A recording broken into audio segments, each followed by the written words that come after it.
Dear students, I am Dr. V. Premala Priyadarshini here with you to teach on the topic Budget in Food Service Management.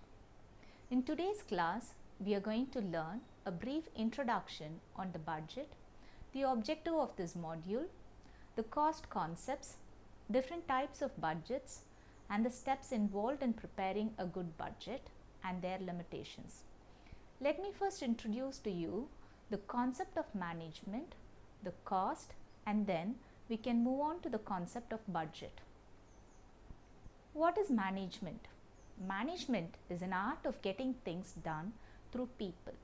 It involves both the action of thinking and doing a work. The finance department of any food service operation meticulously conceives all their financial requirement, their funds well in advance, and carefully utilize their funds to maintain their profit margin. To begin, the success of any food service industry is highly determined by its quality of management. In fact, the growth and survival of a food service outlet largely depends on its management concepts and the management practices it adopts. Since budget is a practice of money management, a better understanding of cost and its behavior is mandatory before we start our learning process on budget. With this brief introduction, this current module will enable you to gain knowledge on the various cost concepts, a better understanding on the different types of budgets and its advantages, and you will acquire skill in preparing a good budget. Students, before going in detail on budgeting in food service, let us familiarize ourselves with the basics of different types of cost and their relevance in food service. How will you define a cost? Yes, you are right. A cost can be defined as the price of any commodity or service utilized, consumed, bought or sold.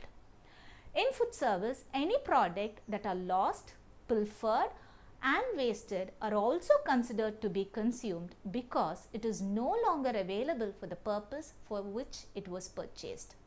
Hence, the object of any finance department is to decrease the cost and to increase the profit. Therefore, keep in mind that if we have to reduce or control the cost, we have to understand some basic components of cost. Be it any kind of food service, basically there are three different types of cost, namely food cost or cost of materials, cost of employees or labor cost, and overhead cost. Food cost or cost of materials includes all raw materials or ingredients required to prepare a dish or a menu. On the other hand, the salary component of the staff and their benefits like insurance, pension, bonus, medical allowances, uniform, food and housing loan are also called as labor cost or cost of employees. Cost incurred on rent, fuel, rates, maintenance of equipment, depreciations, cleaning materials and administrative cost are the overhead cost. The behavior of these costs with respect to the change in volume of sales is referred to as behavior of cost. You know, students, based on the behavior, costs are classified as fixed cost, semi-fixed cost and variable cost.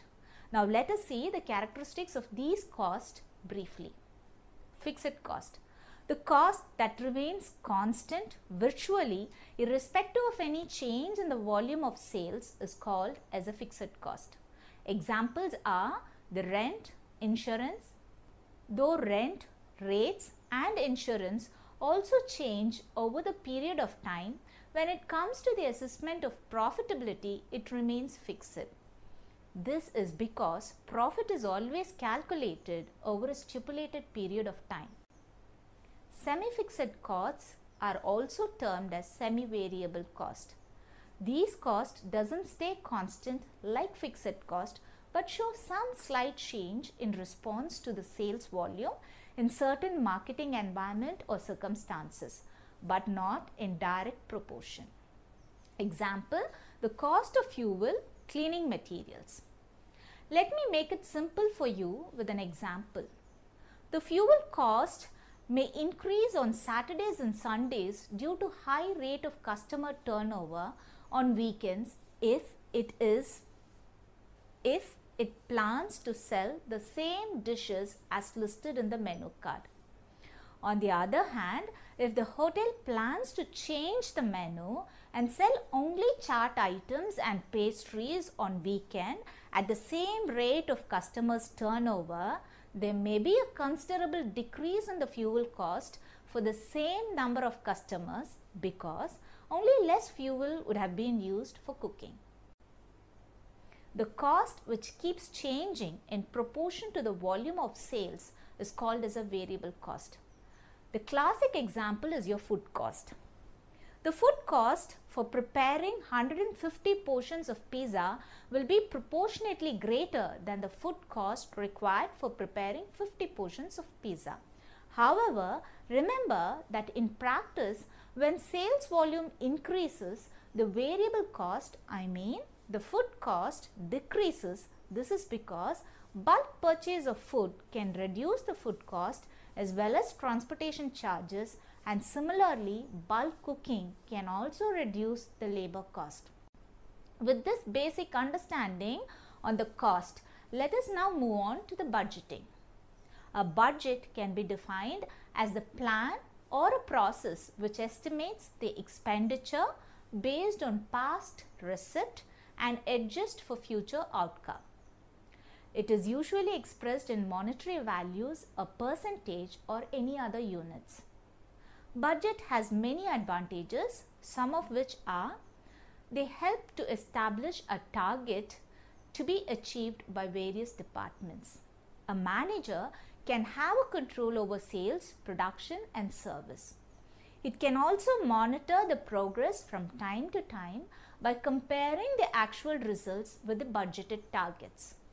It might increase the spirit of competitiveness among the staff as the targets will be set and allow them to earn bonus when the targets are exceeded. Now, having seen on the advantages of budgets, let us learn more on type of budgets. Budgets can be classified based on various perspectives. Budgets can be capital and operating based on subjective points of view. Depending on comprehensiveness, it is master and departmental budget, and based on level of sales, it is fixed and flexible budget. Students, let me explain the different types of budgets one by one in detail. Subjective. Capital budgets deals with one-time investment funds or assets of organization. Example, building, infrastructure, purchase of equipments, and investments in shares. Operating budgets deals with the money spent on running operations of the organization. These may include purchase, staff cost, maintenance, etc. Students, the different components of operating budgets will be discussed later in the upcoming presentation. As you know, based on comprehensiveness, budget is classified into master and departmental budget. Master budgets are prepared based on the previous records showing the profit or loss of an organization through which the possible income and expenditure can be estimated. Keep it in your mind that this helps to forecast the target of the organization also. Likewise, the department budgets are prepared by each department of the organization for planning their targets and achieving them. Let me take you to the features of a fixed and a flexible budget, a classification based on level of sales. Fixed budgets are those which cannot be changed over a long time and are not affected by the level of sales. Example, money spent on advertising, rent, etc. In contrary, flexible budgets predetermine the cost with respect to the sales, and then they are planned, and so they keep changing. I hope so far you're clear with the concept on classification of budgets. Let us now see some of the important components of operating budgets. There are many of the operating budgets which are common and important. They are sales budget, stock budget, and staff or labor budget. A sales budget can be regarded as the most important type of budget, as all the other budget work on the assumption of how much is being sold and how much revenue can be generated. There are many factors that influence this budget, and hence it is more difficult to prepare, and if assumed wrongly, all the other budget will be affected. The factors on which this budget depends are the past performance, which is based on old sales record, seasonal trends and fluctuations, so on. The current trends, the lifestyle changes, the type of customers, likes and dislikes of the customers, etc. The limiting factors, different factors that limits the sales in a particular area, such as economic fluctuation, climatic changes and so on. The other factors, level of competition, employees, climate, government, location and their effects on future. Let me explain this with an example. Look at this table. The actual sales figure of a restaurant for 3 consecutive years were analyzed and were given here. In the given table explains the following trend. The percentage turnover in a restaurant sale was continuously falling in spite of a slight increase in a sales revenue. When the limiting factors analyzed, it was found to be the dining space of the restaurant. There was a gradual increase in a bar sales, but because of the identified space limitation, the increase for the year ahead cannot be very much greater. Sundry sales too are expected to increase as above, but not too dramatically. With this record, at the end of every month, the actual sales would be compared with the budgeted ones and check whether the targets are achieved or not. If not, immediate actions to correct the known problem, that is dining space limitation factors, to be corrected. I hope you are clear with the example. May we now move on to the next one, the stock budget. The stock budget is very closely connected to sales budget, as the estimation of raw materials and the quantity needed depends on the sales. The other factors include storage space and capital. Remember, these budgets are usually prepared at selling price to customer, and it shouldn't be changed without prior permission or in case of seasonal discount. Also note that the amount by which the prices of goods are reduced is called markdown. The difference between the opening stock and the selling price gives a cumulative markup on selling price.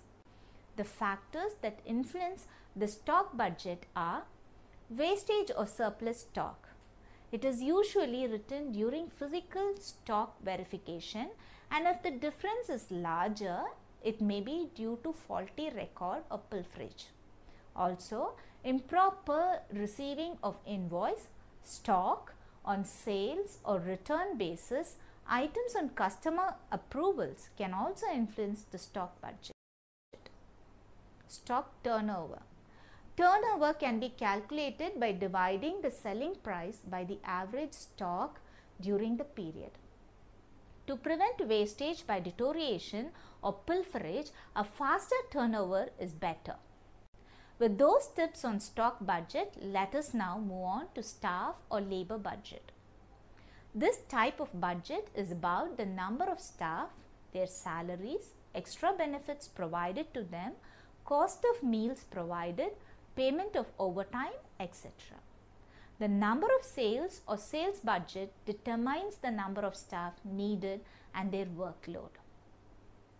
A department-wise analysis would be more effective, and job rotation also helps during peak time. Let us see some of the other budgets. Many other budgets like cost, expenses are prepared for an overall estimation and the performance of the department, and to know the capital requirement of the department for advertising, maintenance, overhead expenses. This helps to keep the cash or capital readily available whenever required. Likewise, cash budget mainly deals with the different kinds of possible income to the organization and the possible expenses, including fixed ones like rent. The cash budget helps to know the proper capital plan and proper use of resources to build up the asset of the organization. Never forget that a master budget includes the profit and loss statement to reach out a balance sheet. It helps to know whether the budgeted net profit is achieved or not. Compilation of a balance sheet will project the progress of the organization, which is done by evaluating the number of new assets, amount of depreciation on equipment, premises, and so on. Usually, the financial target to achieve the main goals are planned according to this budget. Now, let us move on to the preparation of budget. The preparation of budget plays an important role in an organization. Hence, the personnel involved in this should be carefully appointed and involves highly qualified managers. There is usually a budgeting committee where all the managers of various departments are involved and their higher officials are clearly defined. A proper investigation is done by the committee, which includes past income, expenditure, fluctuation from time to time, along with current status of organization, and accordingly the plan is prepared. This analysis can help to know about the area of profit, degree of employment, competition, staff turnover. The committee also decides upon the control period, that is, the time period between the preparation of budget and the verification of result. The first step in the preparation of budget is the most important one, that is forecasting. A good forecasting gives profit to the organization, satisfying the needs of the customer. Small and short forecasting plays a major role in the preparation of budget. Some of them include the balanced sales target for the area, which is obtained by subtracting the cumulative sales achieved from the annual target. This balanced target helps to know how much more effort should be put in to achieve the defined goal of the organization or the defined profit. Sales of previous 2 to 3 years targets, this helps to know the long-term trend of the sales. Current status of the sales for the past few weeks, this also helps to know the short-term trends of the sales. With this brief note on preparation of budget, let us finally see some of the limiting factors to be considered while planning the budget. The first one is accommodation. In residential establishments like hotels, hospitals, old age homes, once the available space is filled, the only way to increase the revenue is by increasing the price. The second one, seating capacity. The seating capacity or the dining space is usually fixed in an establishment, and to increase the sales, strategies like increase in menu price or customer turnover per seat should be taken into account. The third one, capital. If enough capital is not available for expansion or increasing choices, it becomes a limiting factor. The fourth one is on staff. When enough staffs are not there, the production and service department might be affected and becomes a limiting factor. The fifth one is on management. Managers appointed should have proper leadership as it influences the staff, which in turn has an influence on the production and sales. Sixth one, policy. Sometimes the management policies can have a huge effect on the production. Some of the policies can be limiting the number of staffs, lower the stock level, and reduce the chances for proper utilization of funds. The seventh one is on customers' demand. The demand from the customers are never ending and unpredictable. They change from time to time, so it acts as a limiting factor.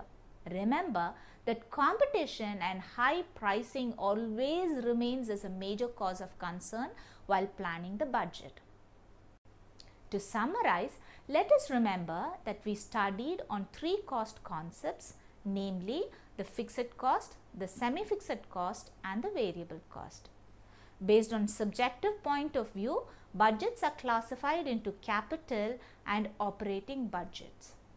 Based on comprehensiveness, they are classified as master and departmental budgets. And based on level of sales, they are classified as fixed and flexible budget. Students, since budgeting is a futuristic goal of action, careful planning and execution under a controlled environment will make any food service a successful one. Thank you for listening. Have a fantastic day.